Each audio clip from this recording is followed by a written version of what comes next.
Alors, ce dossier épineux des listes électorales, des magistrats sont arrivés, il y en a 12, cette fois-ci au lieu de 6. Ils ont rendu déjà une première décision le 3 mars, hier. Ils n'acceptent pas les radiations. Où est-ce qu'on en est? Mais, pour vous, c'est le droit, rien que le droit. C'est ça. Nous, depuis le départ, on est dans une stratégie qui ne vise pas à une escalade. Vous voyez, Wabitan, il dit on aura dit 6700. Pierre Frogier répond, nous, on va faire radier des canaques des listes, puis on s'arrête tout dans ce jeu un peu bête et dangereux, à force d'être bête. Nous, on dit non. Il y a un accord, l'accord de Nouméa, il y a son esprit, il y a sa lettre, il y a la loi, et puis enfin, il y a la jurisprudence. Appliquons ce socle juridique, cet esprit politique. Et en l'appliquant, on verra bien qu'au total, sur les 6700 radiations, il ne se passera rien. En l'espèce, c'est ce qui est en train de se passer. Pourquoi? Pour plusieurs raisons. La première raison, c'est que le Premier ministre a clairement indiqué la voie, et il ne l'a pas fait à la presse ou à un autre élu. Il l'a fait devant la représentation nationale.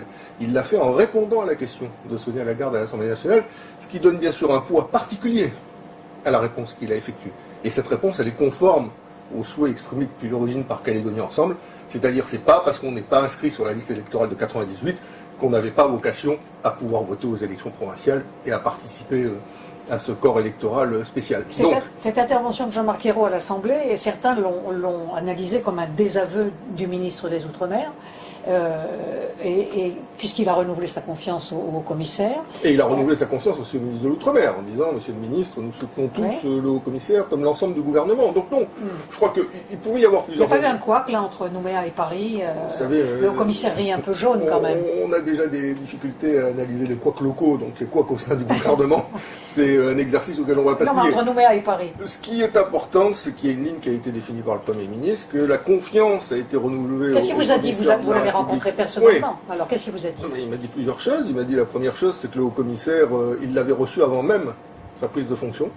C'est pas par hasard, quand un préfet rentre en fonction, c'est pas pour autant qu'il est reçu par le Premier ministre, qu'il y a quand même un certain nombre de choses à faire. Et il a dit, je l'ai reçu avant parce que j'attache de l'importance au dossier calédonien et parce que je souhaite mettre mes pas dans les traces de Rocard et de Jospin. Donc c'est pas un Premier ministre qui traite le dossier calédonien comme n'importe quel autre dossier qui arrive sur son bureau. C'est un Premier ministre qui, depuis l'origine, a un œil attentif sur ce dossier. D'autant plus attentif qu'il a pris le temps nécessaire pour venir chez nous. Et pour faire un point de situation avec l'ensemble des acteurs. Encore plus attentif puisqu'il a présidé les derniers comités des signataires. Donc voilà, c'est quelqu'un qui est au fait du sujet. Alors après, qu'il soit socialiste ou pas socialiste, j'entends aujourd'hui cette polémique ressurgir. Ça me fait rire, parce que depuis 25 ans, on a une chance. Il ne faut pas qu'on la perde. Le dossier calédonien ne fait plus l'objet de lutte en matière de politique intérieure française, entre la gauche et la droite. C'est quand même ce qui, en 81, nous a coûté les événements, et ce qui, en 88, nous a coûté OVA. Donc, on a su sortir de cette logique d'affrontement droite-gauche sur le dossier calédonien.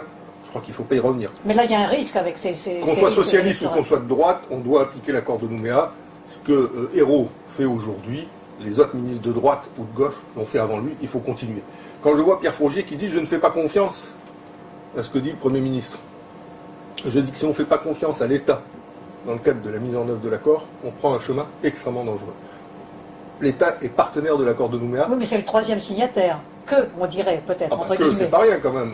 Que l'État soit garant de la bonne mise en œuvre de l'accord de Nouméa, que le Premier ministre ait un langage clair devant la représentation nationale, et que les commissions se réunissent et mettent en œuvre ce dossier-là conformément à ce qu'a dit le Premier ministre, c'est pas mal. Et puis, dernière chose que je veux indiquer, la charge de la preuve. C'était très important pour nous à Calédonie Ensemble. La question se pose de la manière suivante. Le FLNKS dit « je veux radier celui-là », parce qu'il n'était pas sur la liste de 98. Et parce que Sonia Lagarde dit parce qu'il a un patronyme qui sonne pas Kanak. Qui sonne pas Kanak. Bon, on voit bien que c'est vrai ça. Oui, c'est là-dessus que le FLNKS a fait son tri. Tu n'es pas né ici, tu as un patronyme qui n'a pas de consonance locale, tu n'es pas sur la liste de 98, on demande ta radiation. Et donc la question c'était, à qui incombe la charge de la preuve? C'est-à-dire en clair, est-ce que le magistrat reçoit la demande de radiation du FLNKS et va solliciter la personne dont on demande la radiation pour lui dire apportez-moi la preuve que vous avez été justement inscrite sur la liste électorale, ou est-ce que le magistrat dit non, vos preuves ne sont pas suffisantes, il faut d'autres preuves, si vous voulez, qu'on obtienne la radiation. En clair, la charge de la preuve incombe toujours au FLNKS. Et c'est bien la position qui semble être prise par la quasi-totalité des commissions, c'est que la charge de la preuve appartient au FLNKS et que les preuves qu'il apporte ne sont pas suffisantes pour organiser la radiation des 6700 personnes demandées. Donc c'est plutôt sain pour notre démocratie et pour notre état de droit. Dernière chose, si vous permettez, Marie-France Cubada, on ne peut pas répondre à un acte raciste en le condamnant par un autre acte raciste. Enfin, en clair, quand on dit ou à mi-temps, en demandant la radiation des 6700, c'est un acte raciste sur une démarche juridique infondée, on ne peut pas, comme le fait Pierre Frogier et d'autres, dire nous on va demander la radiation des Kanaks sur la base d'une même stratégie juridique infondée. Donc, je crois que c'est pas sain pour notre démocratie, c'est pas sain pour l'état de droit, c'est pas sain pour le destin commun.